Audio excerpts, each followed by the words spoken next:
जय हिंद, वंदे मातरम। आप सभी लोगों का एनपीजी क्लासेस में स्वागत है।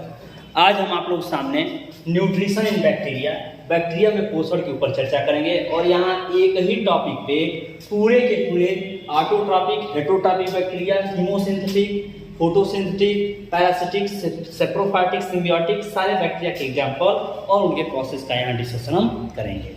यहाँ सबसे पहले हम बात कर रहे हैं न्यूट्रिशन इन बैक्टीरिया।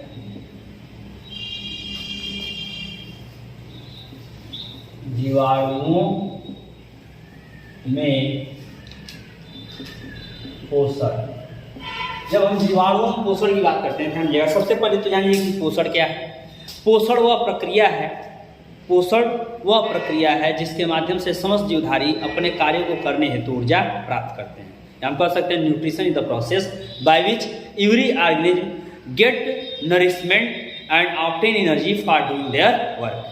कोई भी जीवधारी किसी भी कार्य करने के लिए जो उन्हें ऊर्जा मिलती है, ऊर्जा उन्हें बैलेंस डाइट या उनके आहार और भोजन से ही प्राप्त होते हैं। संतुलित आहार कहने का मतलब क्या होता है या बैलेंस डाइट क्या होता है, जिसमें भोजन के सभी घटक या अवयव, कार्बोहाइड्रेट, प्रोटीन, फैट सारी चीजें संतुलित मात्रा में मौजूद हों और शरीर की आवश्यकता के अनुसार विटामिन, मिनरल सब कुछ पर्याप्त ढंग से उसे अगर प्राप्त हो रहा हो तो इस प्रकार के भोजन को ही बैलेंस डाइट कहते हैं। डाइट का मतलब ये नहीं होता है कि एक रोटी खाने लगे, आधा रोटी खाने लगे, जूस पीने लगे, खाना पीना सब छोड़ दिए, ये सब डाइट नहीं होता है। डाइट का भी एक सिस्टम होता है जिसे संतुलित आहार कहा जाता है। बहुत से लोग डाइट का मतलब ये सोचते खाना पीना छोड़, खाना पीना छोड़ना डाइट का मतलब नहीं होता है।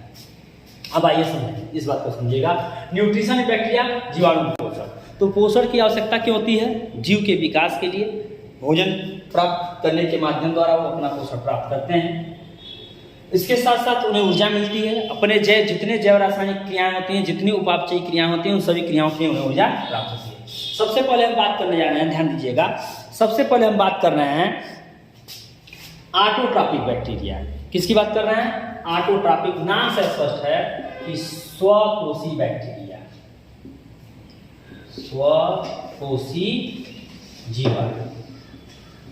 और स्वपोषी जीवाणु यानी जो जीव अपना भोजन स्वयं प्राप्त करेगा, not dependent on other individual, किसी दूसरे जीवधारियों पे आश्रित नहीं होंगे।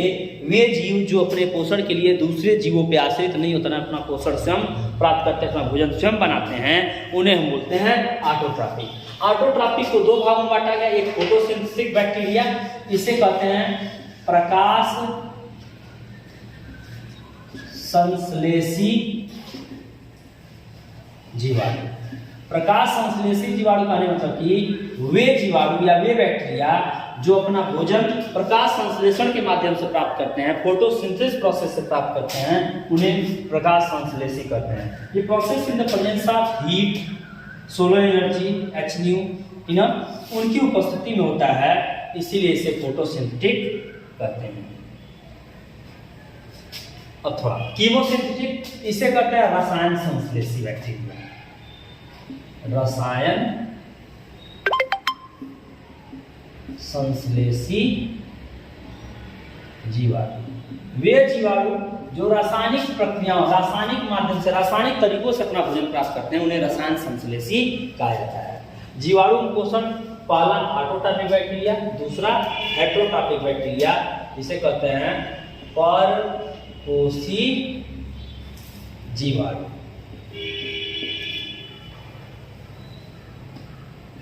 परपोषी जीवाणु। ऑटोट्रॉपिक बैक्टीरिया, स्वपोषी जीवाणु जो हम कर रहे हैं, तो इसमें इसे दो भागों में बांटा गया, फोटोसिंथेटिक और कीमोसिंथेटिक। फोटोसिंथेटिक को फिर तीन भागों में बांटा गया। ध्यान दीजिएगा, हर पॉइंट में डिस्कस करते हुए चला हूं। पहला आपका ग्रीन सल्फर बैक्टीरिया, दूसरा आपका पर्पल सल्फर बैक्टीरिया और तीसरा आपका नॉन सल्फर पर्पल बैक्टीरिया। यानी वे बैक्टीरिया, इनमें नॉन सल्फर पर्पल का मतलब कि जहां पे सल्फर की बात नहीं की जाएगी और जहां पे सल्फर की बात आएगी वो सल्फर बैक्टीरिया होंगे, और जहां सल्फर की बात नहीं होगी वो नॉन सल्फर होंगे।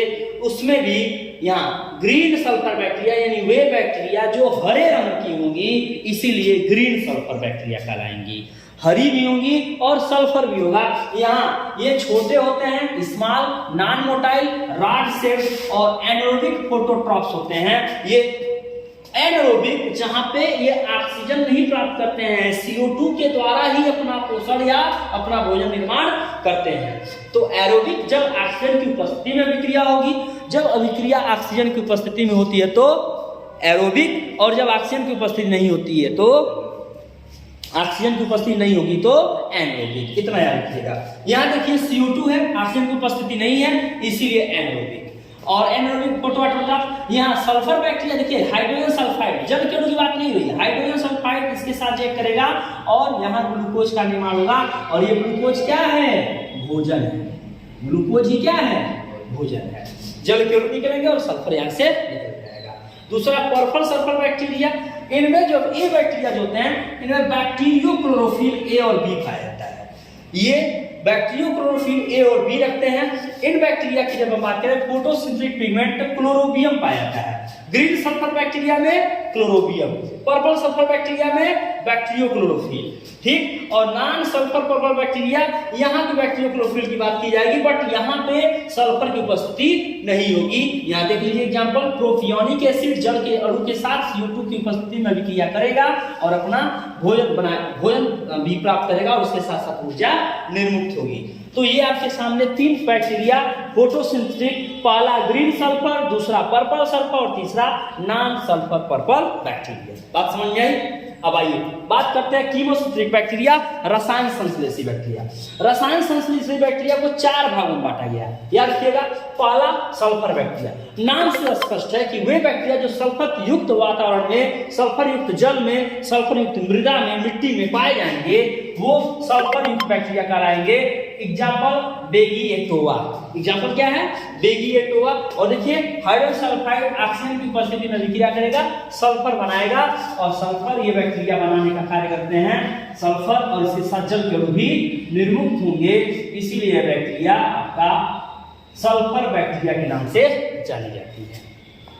यहाँ ये आयरन बैक्टीरिया, यहाँ सेफियोरोलिटस फेरोबैसिलस, फेरो नाम जहां आ गया, फेरो का मतलब ही है आयरन की बात आ गई। जहां फेरो शब्द आ गया, फेरिक शब्द आ गया, फेरस शब्द आ गया, वहां आयरन की बात की जाती है।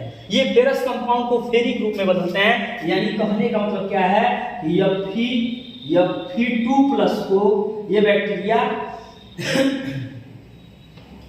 Fe2+ को Fe3+ में परिवर्तित करने का काम करते हैं। 2FeHCO3 प्लस ऑक्सीजन की उपस्थिति होगी, H2O जल का की उपस्थिति होगी, फेरिक ट्राइहाइड्रोक्साइड का निर्माण करेगा, CO2 निकलेगा और ऊर्जा भी निर्मुक्त होगी।